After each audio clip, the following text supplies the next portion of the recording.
नई रो या कॉलम को इंसर्ट करने के लिए आप टेबल पर क्लिक कीजिए। टेबल में क्लिक करने के बाद आप माउस का राइट क्लिक कीजिए। आप जब माउस का राइट क्लिक करेंगे तो आपके सामने यहाँ इंसर्ट ऑप्शन आएगा। अब आप कॉलम को यदि लेफ्ट में इंसर्ट करना चाहते हैं तो आप इस पर क्लिक कीजिए। अगर आप कॉलम को राइट साइड में इंसर्ट करना चाहते हैं तो आप राइट पर क्लिक कीजिए। अगर आप रो को ऊपर की ओर इंसर्ट करना चाहते हैं तो आप ऊपर की ओर इंसर्ट कर सकते हैं इस इंसर्ट रो अबाउ ऑप्शन से।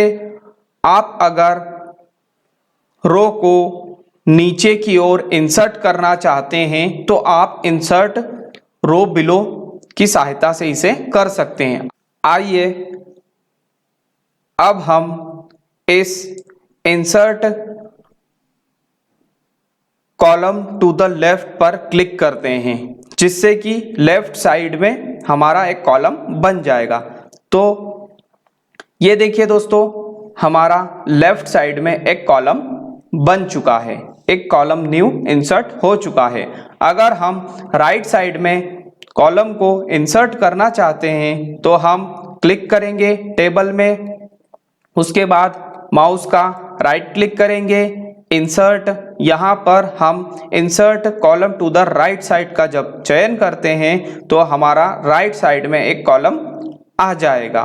अब अगर हम रो बनाना चाहते हैं, न्यू रो इंसर्ट करना चाहते हैं तो हम टेबल में क्लिक करेंगे, यहाँ पर माउस का राइट क्लिक करेंगे, फिर हम इंसर्ट बटन पर क्लिक करेंगे।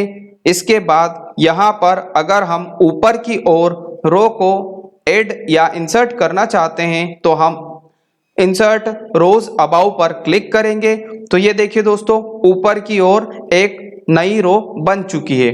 अगर हमें नीचे की ओर रो चाहिए तो हम फिर से टेबल में क्लिक करके राइट क्लिक करेंगे, उसके बाद हम इंसर्ट रोज बिलो पर क्लिक करेंगे, जिससे कि नीचे की ओर हमारी एक नई रो बन जाएगी। दोस्तों, एक बात का ध्यान हमेशा आपको रखना होगा, आप जब भी टेबल में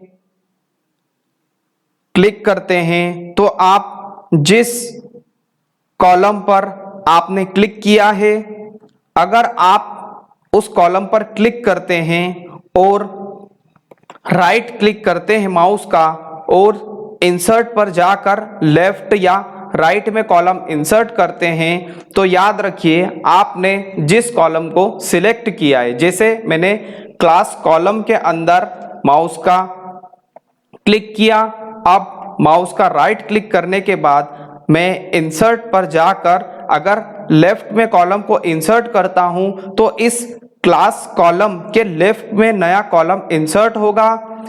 अगर मैं insert column to the right करता हूं तो इस क्लास कॉलम के राइट में कॉलम इंसर्ट होगा। ये देखिए दोस्तों, मतलब आपका जहां सिलेक्शन होगा, आप जहां पर कर्सर का क्लिक रखेंगे उस साइड में, उस पोजीशन पे वो आपकी नई एंट्रीज होगी। इस क्लास के लेफ्ट और राइट में दो कॉलम बन चुके हैं। इसी प्रकार स्टूडेंट जो 1 है, इसके ऊपर आपको अगर न्यू रो इंसर्ट करना है तो आप वहां पर राइट क्लिक कीजिए, माउस का राइट क्लिक करने के बाद में आप अगर ऊपर की ओर रो चाहते हैं इंसर्ट करना तो आप इस पर क्लिक कीजिए। तो देखिए स्टूडेंट 1 के ऊपर एक न्यू रो इंसर्ट हो गई है।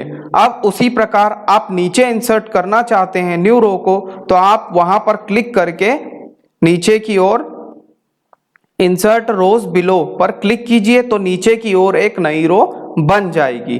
अब दोस्तों, अगर आप कॉलम या रोज को डिलीट करना चाहते हैं तो उसके लिए अगर आप किसी कॉलम को डिलीट करना चाहते हैं तो पहले आप उसे माउस की सहायता से सिलेक्ट कीजिए, आप उस पर राइट क्लिक कीजिए, माउस का राइट क्लिक करने के बाद आपसे डिलीट कॉलम ऑप्शन पूछा जाता है। जब आप इस पर क्लिक करते हैं तो आपका कॉलम डिलीट हो जाता है। देखिए दोस्तों, इस प्रकार आप कितने भी कॉलम्स को डिलीट कर सकते हैं। अगर टेबल में आप किसी रो को डिलीट करना चाहते हैं तो इसके लिए आप उस रो को माउस की सहायता से सिलेक्ट कीजिए और आप उस पर माउस का राइट क्लिक कीजिए और यहाँ पर आप जो डिलीट सेल ऑप्शन है उस पर क्लिक कीजिए। आपसे यहाँ पर पूछा जाएगा कि आप किसे डिलीट करना चाहते हैं। अगर आप रो को डिलीट करना चाहते हैं तो आप डिलीट इंटायर रो पर क्लिक कीजिए और ओके प्रेस कीजिए। अब आपकी एक रो डिलीट हो गई है। इसी प्रकार आप अगर और भी रो को डिलीट करना चाहते हैं, एक साथ दो रो को भी डिलीट करना चाहते हैं या दो से ज्यादा रो को डिलीट करना चाहते हैं तो आप उन सभी रोज का सिलेक्शन कीजिए और राइट क्लिक करके आप इस डिलीट सेल पर जब क्लिक करेंगे तो यहां से आप उन सभी को एक साथ डिलीट भी कर सकते हैं। इसी प्रकार आप कॉलम को भी एक साथ बहुत से कॉलम को सिलेक्ट करके उन्हें भी डिलीट कर सकते हैं।